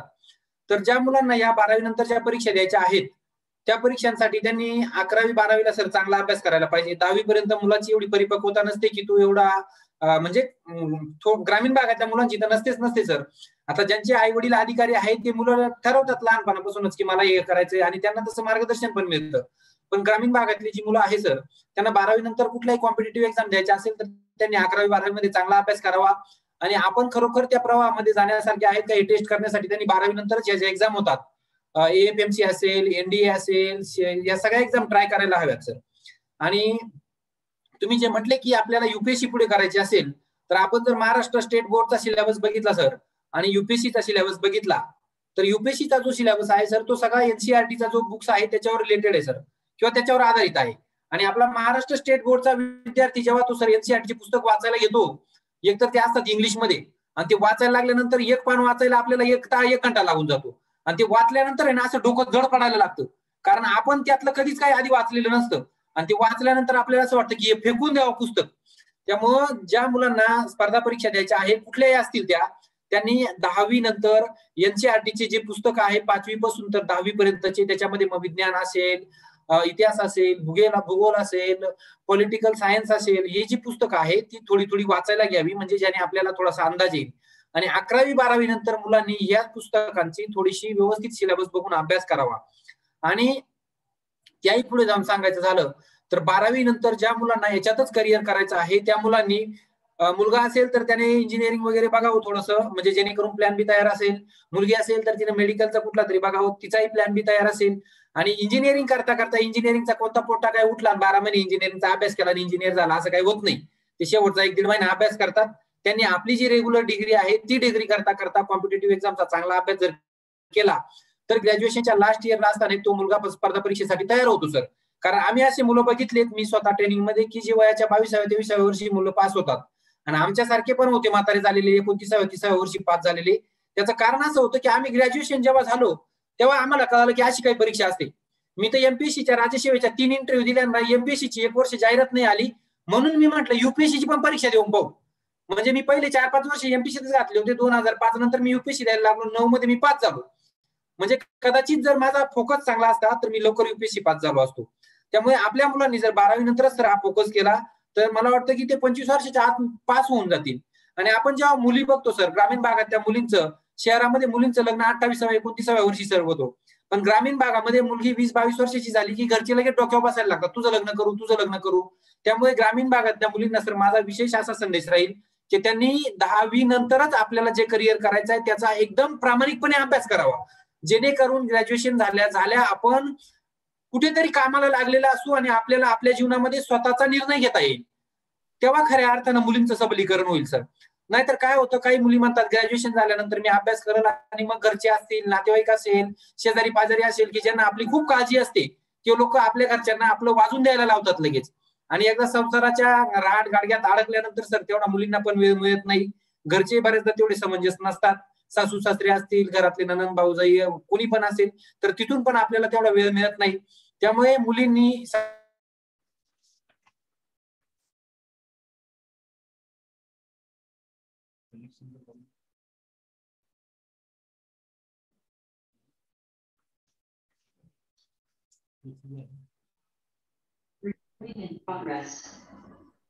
हॅलो, आवाज येतो सर? हा हा हा सर, चालू झालं ना सर, बोल, करा ना कंटिन्यू. झालंय माझं उत्तर देऊन सर, पुढचा प्रश्न विचार. हा हा अगदी बरोबर सांगितलं सरांनी की 8व्या 9व्या वर्गानंतर जर तुम्हाला तयारी करायची असेल तर तुम्हाला आतापासून त्याच्या मागे लागावं लागेल. पहिले एम ठरवून घ्यावं लागेल आणि प्लॅन बी साठी मुलांनी इंजिनिअरिंग किंवा मुलींनी MBBS किंवा मेडिकलच्या किंवा अजून कोणत्या म्हणजे विज्ञान क्षेत्रात जर गेले तर त्यांना आपल्या त्या क्षेत्रात समोर प्रोग्रेस करता येते आणि वेगळ्या परीक्षा देता येते. म्हणजे तुम्ही सायन्स फॅकल्टीतून आले तर IFS इंडियन फॉरेस्ट सर्व्हिसेस सारखी परीक्षा देता येते, MPSC वनसेवेच्या परीक्षा देता येते. दुसरी गोष्ट, मुलींचा पॉईंट खूप चांगला सांगितला सरांनी की मुलींनी तर 10व्या वर्गापासून 8व्या 9व्या वर्गापासूनच तयारी करायला पाहिजे.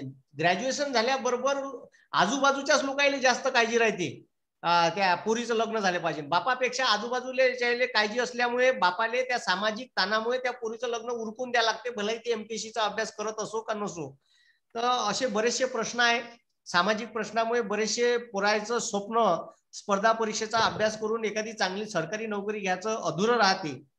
तर सर, मला तुमच्या आयुष्याबद्दल थोडेसे काही वैयक्तिक प्रश्न आहे. म्हणजे तुमचा जो तो इंटरव्ह्यू आहे युट्यूबवरचा, दीपस्तंभवरचा, तो मी बघितला आणि माझ्या मनात अजूनही ते प्रश्न आहे. तुम्ही जेव्हा अभ्यास करत होते तेव्हा 2005ला PSI काढली, 2006ला LIC डेव्हलपमेंट ऑफिसर, 2007ला समाज कल्याण इन्स्पेक्टर, 2008ला ऍग्रिकल्चर डिपार्टमेंट, त्याच्यानंतर वरिष्ठ लिपिक या ऍग्रिकल्चर डिपार्टमेंट मध्ये.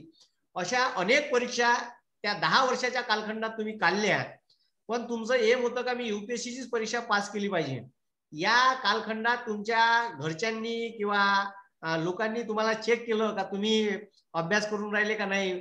तुम्ही ते एक शब्द वापरला, असंही वाटोळे झालाय तसंही वाटोळे झालाय. म्हणजे ज्या माणसापाशी हारण्यासाठी काहीच राहत नाही, नाही का, तर तो माणूस हाराला भीतच नाही. जे लोक जिंकलेले असतात त्याला हाराची भीती असते. तर तुमची आजी जी आहे ती आजी काय करते सध्या, जी तुम्हाला फोन? सर, आता याच्यात मी अगोदर एक एक पॉईंट घेतो. खरं तर तुम्ही जे सांगितलं की एवढ्या परीक्षा पास झाल्यानंतर तेव्हा घरच्यांची प्रतिक्रिया काय होती किंवा काय अगोदर काय वाटत होतं, तर मी सर या जेवढ्या सगळ्या परीक्षा देत होतो किंवा मला जर जॉब मिळाला तर मी 2-3 महिने केला, कारण माझ्याकडे तेव्हा पैसेच नसायचे सर. आणि त्यातनं थोडीशी पुढच्या परीक्षेच्या याच्यापुरते अभ्यासापुरते पैसे आल्यानंतर मी तो जॉब सोडून द्यायचो किंवा काही जॉब मी केले पण नव्हते सर याच्यामध्ये. आणि माझ्या आजीची तर 2016 मध्ये वयाच्या 96व्या वर्षी डेथ झालेली सर. तर म्हणजे मी जर पास झालो नसतो तर ती तेव्हाच मरून गेली असती. मी 2009 मध्ये पास झाल्यानंतर ती अजून 7-8 वर्षे चांगलं आयुष्य जगली. आणि यात सर माझ्या याच्यात आता तुम्ही जे सांगितलं की तुम्हाला ह्या सगळ्या परीक्षा देत होते किंवा सोडत होते, घेतलेले पद तेव्हा काय वाटत होतं, तर मी आता इतक्यात जसं सांगितलं मुलांना की तुम्ही सगळ्या परीक्षा द्या आणि हातामध्ये एखादी गोष्ट ठेवा. आता सगळेच माझ्यासारखे डोक्यातनं पूर्ण आउट झालेले नसतात की बाबा ये नाही ते नाही, पूर्ण वाटोळ झालंय, गावाला जाऊन शेतीच करेल. काही मुलांचा कॉन्फिडन्स थोडासा सर लो असतो. तर माझा त्यांना असा संदेश आहे की तुम्ही बाबांनो हातात एखादी आली ना तिथं जॉईन व्हा आणि मग पुढच्या परीक्षा देत राहा. कारण माझे फंडे सर, मी फुले शाहू आंबेडकर वाचून मी डायरेक्ट क्रॅक झालेलो होतो. त्याच्यामुळे माझे फंडे सुद्धा असे होते की लग्न करताना एकदम वाईट परिस्थितीत करायचं, लग्न करताना 1 रुपया हुंडा घ्यायचा नाही, 1 रुपया हुंडा घ्यायचा नाही म्हणजे मला 5 तोळे सोनं तर काहीच घ्यायचं नाही, डायरेक्ट 1-2 ग्रामचं मंगळसूत्र घालून मी तेव्हा लग्न केलं होतं सर, 1000 रुपयाचा ड्रेस घालून. म्हणजे तेव्हा माझे प्रिन्सिपल जे आहे बेसिक ते एवढं फाउंडेशन स्ट्रॉंग झालं होतं की आपल्याला असला कुठलाच येडेजाळा करायचा नाहीये.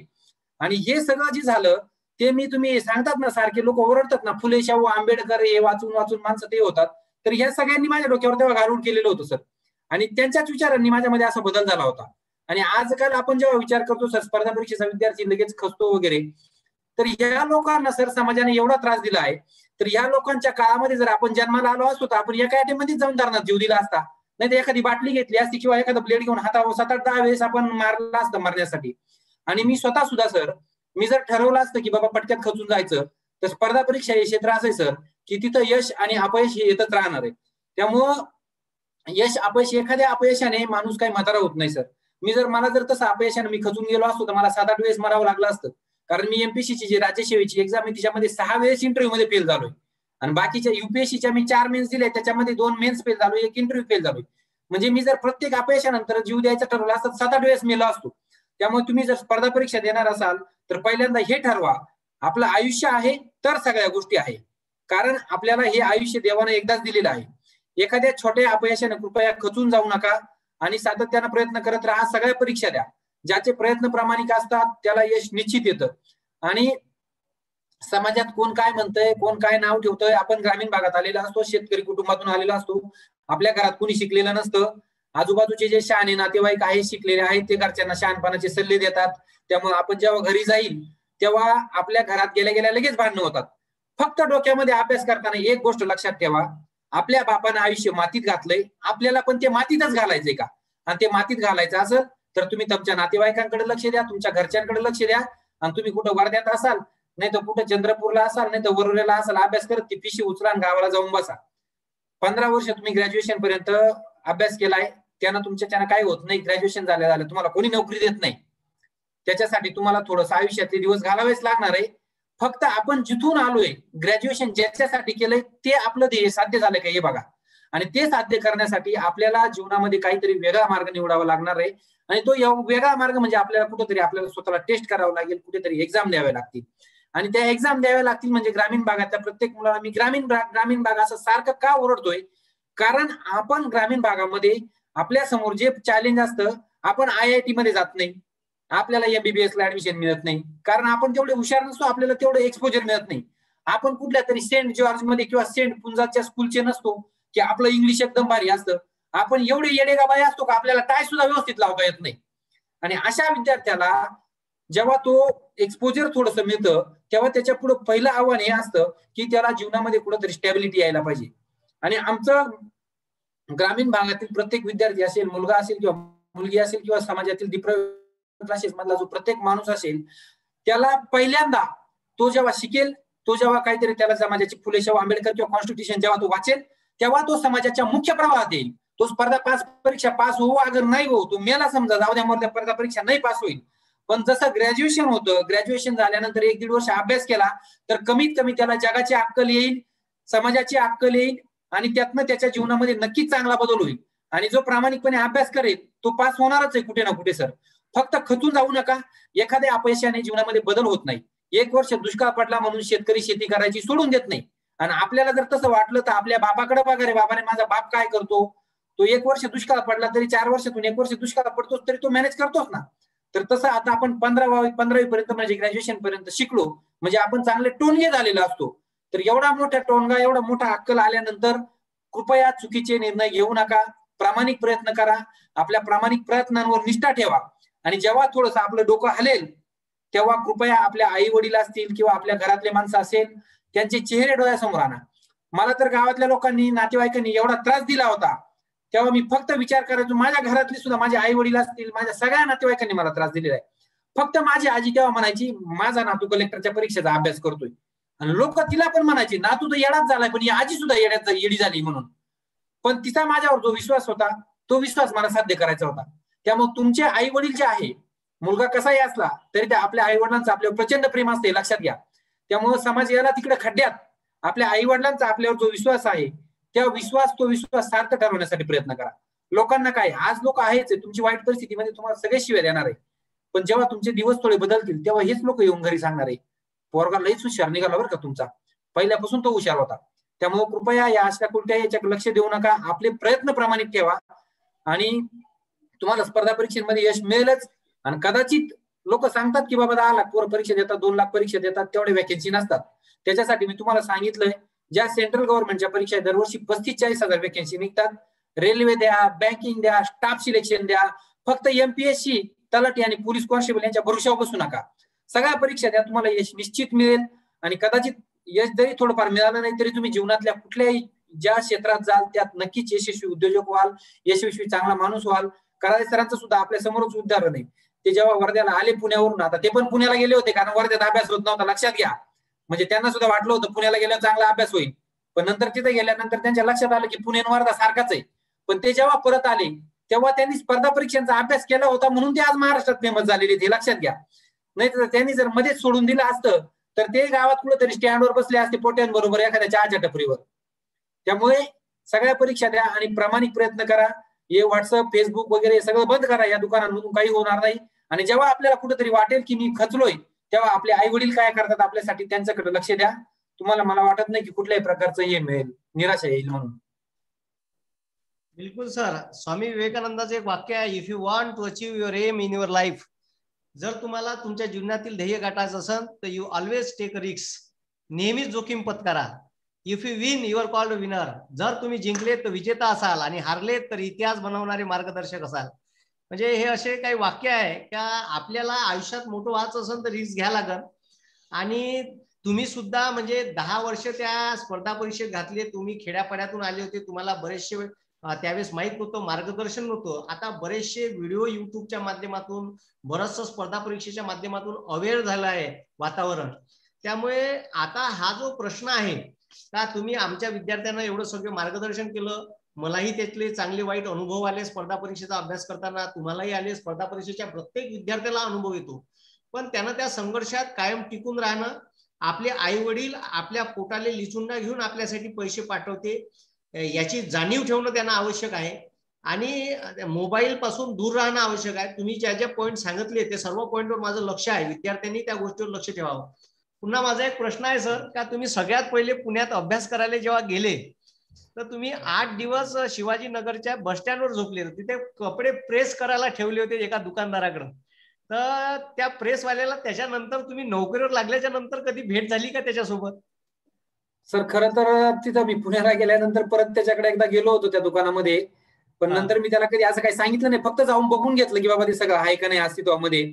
आणि मी स्टँडवर झोपलो वगैरे, आता तेच फुटकं डबडं प्रत्येक वेळेस वाचवायचं, मी लई मेहनत केली, मी स्टँडवर झोपलो. म्हणजे आम्हाला उत्सुकता आहे त्याच्याबद्दल. सांगतो सर, बघा, स्पर्धा परीक्षा करणाऱ्या प्रत्येक विद्यार्थ्याच्या जीवनामध्ये असा स्ट्रगल करण्याचा किंवा कठीण काळ येतच असतो. त्यामुळे तुम्ही जर स्पर्धा परीक्षेच्या याच्यामध्ये उडी मारली तर एक गोष्ट लक्षात ठेवा की तुम्हाला अवघड ह्याच्यातून जावंच लागणार आहे. आता मी स्टँडवर झोपला असेल, एखादा विद्यार्थी उपाशी राहील, एखादा जुने कपडे घालील, अशा विविध प्रकारच्या या कसोट्यांमधून स्पर्धा परीक्षेचा विद्यार्थी जातच असतो. मग तो चांगल्या कुटुंबातला असो किंवा वाईट कुटुंबातला असो. पण मी फक्त एकच सल्ला देईल सर, अजूनही आजकाल एवढं हे झालंय ना, स्पर्धा परीक्षांवर खूप टीका करायला लागलेत लोक आणि खूप व्हायला लागली. तर माझा एक साधा प्रश्न आहे, तुम्ही इतक्यात काहीतरी डायलॉग सांगितलं ते विवेकानंदांनी म्हटलेलं आहे, हे ते आता जीवनात रिस्क घ्यावीच लागते, पण आपण हे सुद्धा सांगितले रिस्क घ्या, पण कॅल्क्युलेटेड रिस्क घ्या. आणि दुसरा माझा प्रश्न असा आहे, मुलगा स्पर्धा परीक्षा करतो म्हणजे स्टँडवर दारू पिऊन पडतो का? म्हणजे तो स्पर्धा परीक्षा करायला गेलाय 2 वर्ष म्हणजे तो स्टँडवर दारू पिऊन पडलाय. मग तो अभ्यास करणारा चांगला का गावामध्ये तुमच्या एखाद्या दारूच्या ठेल्यावर जाऊन बसलेला चांगला? म्हणजे पहिल्यांदा तुम्ही हा विचार करा. तर त्यामुळे माझं पहिलं उत्तर सर बेसिक हे आहे की तुम्ही जेव्हा काही कराल तेव्हा तुमचा मार्ग चुकीचा नाही आहे, तुम्हाला माहिती आहे. त्यामुळे तो मार्ग बरोबर आहे हे आपल्याला माहिती आहे, आपल्या घरच्यांना माहिती आहे. त्यामुळे हे जे शहाणपणाचे सल्ले देणारे त्यांना म्हणा, बाबा रे तो सल्ला तुमचा जो आहे तो तुमच्या स्वतःच्या पोराला द्या. कारण शहाणपणाचा सल्ला कोण देतो माहिती आहे सर? ज्याचं पोट भरलेलं आहे ना तो माणूस हा शहाणपणाचा सल्ला देतो. रिकामा पोटा माणूस जो आहे ना तो सल्लाही देत नाही, त्याचा सल्ला कोणी ऐकत पण नाही. त्यामुळे ज्यांचं रिकामा पोट आहे त्यांनी भरलेल्या पोटावाल्यांचे सल्ले ऐकू नका कृपा करून. ते सल्ले ऐकलं तर तुम्हाला परत स्टँडवर जाऊन बसायला लागेल आणि चहाचा ठेला टाकायला लागेल. तर कृपा करून आपला चांगला मार्ग असेल तर तो निवडा आणि प्रामाणिकपणे प्रयत्न करा. आता माझ्या जीवनामध्ये जे चढ उतार आले ते प्रत्येक स्पर्धा परीक्षा करणाऱ्याच्या जीवनामध्ये येणारच आहे. आणि सर दुसरा प्रश्न सांगायचा तर मी स्पर्धा परीक्षा करताना जे पण माझ्या जीवनामध्ये जो पण वाईट माणूस आला किंवा जो पण माणूस मला जीवनामध्ये भेटला त्या प्रत्येक माणसाच्या आज मी कॉन्टॅक्टमध्ये सर. मग तो कुठलाही माणूस असू द्या सर, म्हणजे माझ्या गावातल्या न्हाव्यापासून किंवा कुठल्या स्टँडवर भेटलेला असेल किंवा बसमध्ये भेटलेला असेल त्यातला प्रत्येक माणूस मला कधीही फोन करतो किंवा कधीही मेसेज करतो सर. आणि किंबहुना याही पुढे जाऊन सांगतो सर, महाराष्ट्रातली हजारो मुलं मला कधी मेल करतात, मुली मेल करतात, काही पण प्रश्न विचारतात. म्हणजे याच्यातून तर कधी कधी माझ्या घरात सुद्धा भांडणं होतात की बायको मध्ये रात्री 11 वाजता कोणत्या मुलीचा फोन आलाच कसा. पण आपल्याला माहिती आपण समाजाच्या कार्यासाठी वाहून घेतलेलं आहे आणि त्यामुळे आपल्याला त्रास होणारच आहे. पण मी प्रत्येक वेळेस हा विचार करतो सर की मी माझ्या घरामध्ये 1 तास देण्यापेक्षा मी जर समाजातल्या माझ्या लहान भाऊ बहिणींसाठी 1 तास दिला तर नक्कीच त्यांच्या जीवनामध्ये परिवर्तन होईल. त्यामुळे माझा कायम प्रयत्न असतो की जास्तीत जास्त मुलांपर्यंत पोहोचावं आणि त्यांच्या जीवनामध्ये आपल्या काहीतरी बोलण्याने परिणाम होत असेल, त्यांनी चांगलं शिकावं, शिक्षणाच्या मुख्य प्रवाहात यावं, समाजाच्या मुख्य प्रवाहात यावं, मग ते पुढे परीक्षा देतीलच सर. कारण जर मुलगा शिकलाच नाही, तुम्ही स्पर्धा परीक्षेवर आज टीका करायला लागले, तो शिकलाच नाही, 10वी नंतर सोडून दिलं त्यानं शिक्षण, 12वी नंतर शिकून सोडून दिलं, कमीत कमी तो जर ग्रॅज्युएट जरी झाला सर, तर तो एक चांगला नागरिक होईल. ग्रॅज्युएट नंतर अजून त्याने पुढे 1-2 वर्ष स्पर्धा परीक्षांचा असेल किंवा कुठला याचा अभ्यास केला असेल, तर त्याला समाजातल्या ज्या बाहेरचे लोक आहेत ते वेगळ्या वेगळ्या प्रकारचे चटके देऊन ते त्याला बरोबर लाईनीत आणतात. मग तो स्पर्धा परीक्षा करणारा जो माणूस आहे सर, तो आयुष्यात कुठल्या चुकीच्या कामं करत नाही. तो ना तो दारू पितो, तो ना जाऊन कुठल्या टेल्यावर बसतो, तो रिकामे कधीच एक्स्ट्रीमचे निर्णय घेत नाही सर. त्यामुळे तुमच्या जीवनाला एक सकारात्मक जडणघडण तुमच्या जीवनाची होणार आहे सर यातनं. त्यामुळे मला वाटत नाही की यातनं काही चुकीचं होईल. त्यामुळे तुमचा प्लॅन बी तयार ठेवा, प्रामाणिकपणे अभ्यास करा आणि शहाणपणाचे सल्ले देणारे लोक आहेत त्यांच्या कृपया दुर्लक्ष करा. कारण तुम्ही पास झाल्यानंतर ते शहाणपणाचे सल्ले देणारे लोक परत येऊन सांगतीलच, वा वा वा बेटा तू लयच हुशार होता, आम्हाला माहित होतं. आणि आपण ग्रामीण भागातून आलेलो आहोत. प्रत्येक गोष्ट करताना आपले आई वडील काय करता याचं कायम डोक्यामध्ये हे ठेवा. कारण जेव्हा तुम्हाला तुमचे आई वडील कुठले कष्ट करून आपल्याला इथं पाठवताय पैसे हे लक्षात येईल, तेव्हाच तुमचे कष्ट हे प्रामाणिक असतील. नाहीतर उगाच आई वडिलांशी खोटं बोला, मी ही पास झालो, मी ती पास झालो आणि मुख्य परीक्षेत गेलो, इंटरव्ह्यूत गेलो, नापास झालो. कृपया आपल्याला स्वतःला फसवू नका. आपले आई वडील निरक्षर असतात, अडाणी असतात, तुम्ही त्यांना फसवू शकतात. पण तुम्ही जर स्वतःला फसवलं तर तुम्ही शहरात येऊन किंवा स्पर्धा परीक्षा करून फुले, शाहू आंबेडकर, शिवाजी महाराज वाचूनही अजून वेळेचा हात हे लक्षात ठेवा. त्यामुळे स्वतःशी प्रामाणिक राहा, प्रामाणिकपणे कष्ट करा. तुम्हाला जीवनामध्ये यश निश्चित मिळेल. स्पर्धा परीक्षेत यश मिळेलच मिळेल, पण जीवनामध्ये सुद्धा एक चांगला माणूस म्हणून जगण्याचा तुम्हालाही मिळेल, प्रेरणा मिळेल. बिलकुल नक्की सर. चांगलं काम करत गेलं तर चांगले लोक भेटत जातात. फुले शाहू आंबेडकर केवळ पुस्तकातच वाचण्यापुरते मर्यादित नाही, तर आपल्या आयुष्यात तुम्ही उतरवले. तुम्ही जो फोनचा अनुभव सांगितला, माझे व्हिडिओ व्हायरल झाल्याच्या नंतर आता मला इतके फोन येतात का कधी कधी लोक असे मैफिल बसली राहते हॉटेलात, तर तिथून फोन करते मला, सर कराय सर होय का, एक वेळ आबे पोट्टे म्हणा. असे अनुभव मलाही आले. आणि लोक रात्री 12:30ला सुद्धा कॉल करतात. मग काय होतं सर, एका माणूस फेमस झाला ना त्याचं सगळ्यांचंच त्याच्यावर प्रेम येतं. आता परिस्थिती अशी असेल की लोक सांगत असेल कराळे सर माझ्या ओळखीचे, जे लोक तुम्हाला म्हणत असतील ना ते कराळे काय नितीश कराळे, अरे येणं झालं ते पुण्याला गेलं, आता डोक्यात फरक पडलाय. आता ते ज्या हॉटेलमध्ये बसत असतील ना ते म्हणत असतील ते खतखतवाले का, लगेच फोन लावतो, घ्या बोला कराळे सर नमस्ते. कारण तुमच्याशी बोलले ना आता त्याला पण समाजामध्ये इज्जत मिळायला लागली, हे लक्षात घ्या सर. त्यामुळे जेव्हा तुम्ही काहीतरी चांगलं करत असतात तेव्हा तुमच्याशी रिलेटेड जे माणसं आहेत त्यांनाही तुमचा अभिमान वाटतो नक्कीच. असे अनुभव मलाही आले. आणि बऱ्याच वेळा मग बायको माझी म्हणते का तुम्ही कमी बोलता म्हणते घरी. मी म्हणलं भांडत जातो बा म्हणलं रोज. नाही सर, जीवनामध्ये जो माणूस असं काहीतरी वेगळं करायला लागतो त्याच्या बायकांकडून त्याला त्रास होणारच आहे. आता 90% लोक ऍक्सेप्ट करत नाही अशा पब्लिक फोरम मध्ये, पण तुम्हाला जसा त्रास होतोय तसा मलाही होतोच आहे आणि मी ते इतक्यात सांगितलंच होतोय म्हणून. पण आपण जेव्हा असा त्रास होतो तेव्हा आपण एक गोष्ट लक्षात ठेवायची सर, आपण एका माणसाला वेळ देऊन जास्त फायदा होणार आहे की समाजातील हजारो लोकांना जास्त वेळ देऊन फायदा होणार आहे. आणि मी जे सांगितलं सर, आपले जे लोक आदर्श आहेत त्या लोकांनी एवढा त्रास उपभोगलाय सर, किंवा त्यांना लोकांनी समाजाने एवढा त्रास दिलाय. तुम्हाला कोणी येऊन तोंडावर शेण तर फेकलं नाही ना, किंवा मला कोणी येऊन तोंडाला शेण लावलं नाही अजून. म्हणजे त्या लोकांनी एवढा त्रास आपल्याला झालेला नाही सर. आणि त्या लोकांनी जर तो त्रास भोगला नसता तर आज आपण इथे नसतो सर. त्यामुळेच मी पोटतिडकीने ओरडून हे सांगतोय, ग्रामीण भागातला मुलगा असेल, ग्रामीण भागातली मुलगी असेल, ती शिकली पाहिजे आणि शिक्षणाच्या आणि समाजाच्या मुख्य प्रवाहात आली पाहिजे. हे जे टीका करणारी मंडळी यांच्या दुर्लक्ष करा, आपला अभ्यास करा आणि जे आहे शिक्षणाचा मुख्य प्रवाह त्याच्यामध्ये या आणि मग तुम्हाला जो वाटेल तो प्रयत्न करा. कारण काय होईल, आज जर तुम्ही टीका केल्या ना तर ग्रामीण भागातल्या मुलीचा वडील तिचं 12वी नंतर लग्न करून टाकेल. ती जर म्हणत असेल मला पुढे ग्रॅज्युएशन करून शिक्षण घ्यायचंय तर तिचं 12वी नंतर लग्न करून टाकेल. त्यामुळे हे टीका करणारे जे आहे, प्रॉब्लेम काय झालाय, या टीका करणाऱ्यांना फिरायला कोणी राहिलं नाही हो. आता पोरं अभ्यास करायला लागले, पोरी अभ्यास करायला लागल्या, मग त्यांचे रिकामी कामं करायला तुम्ही राहिले नाही ना उपलब्ध. मग तुम्ही हे जर बंद केलं तर परत तुम्ही रिकामी कामं करायला अवेलेबल व्हाल त्यांना, आणि परत तुम्ही टुकार राहिले नाही, तुम्ही बाईगिरी करीना, तुम्ही दारू प्यायना, त्यामुळे त्यांचे धंदे बसायला लागले ना. तुम्ही अभ्यास करायला लागल्यामुळे तुमचे विचार चांगले झाले, परत तुम्ही त्यांच्या मागे फिरायला पण टोळके करून आता त्यांना उपलब्ध नाही राहिले गप्पा मारायला. मग मी खूप मोठा हे दाखवायला त्यांना कोणी राहिलं नाही ना, तुम्ही इतक्या दिवस होते त्यांना दाखवायला. त्यामुळे ग्रामीण भागातल्या मुलांना माझा एवढाच सल्ला आहे बाबांनो तुम्ही जे करताय ते बरोबर करताय, या टीका करणाऱ्यांकडे लक्ष देऊ नका, उलट असं काही करून दाखवा की यांचं तोंड बंद होईल. बिलकुल सरांनी योग्य मुद्दा मांडला. तुम्ही घेतलेल्या निर्णयावर तुम्ही ठाम राहा आणि सगळ्यात महत्वाची गोष्ट, तुमचा घेतलेला निर्णय तुम्ही यशस्वी करून दाखवला तरच लोक तुमच्याला नावगोटं ठेवणार नाही, आणि हा इतिहास आहे. म्हणून आणि लोक नावगोटं ठेवणारे मी तर म्हणतो असायला पाहिजे. निंदकाचे घर असावे शेजारी. जोपर्यंत आपले तंगडे कोणी ओढून धरत नाही तोपर्यंत आपण हातपाय झाडत नाही, हा साधा सीधा नियम आहे. म्हणून तंगडे ओढणारे लोक समाजात असले पाहिजे. त्याच्याशिवाय आपल्याला जिद्दीनं पेटाची ताकद मिळत नाही, आणि ते लोक असायला पाहिजे. त्याच्याशिवाय आयुष्यात जगाची मजा नाही. सर एक प्रश्न आहे, बस आता आपण एखादा प्रश्न घेऊ. प्रशासनात आपण अधिकारी झाल्याच्या नंतर शासकीय यंत्रणेबद्दल आपला काय अनुभव आहे?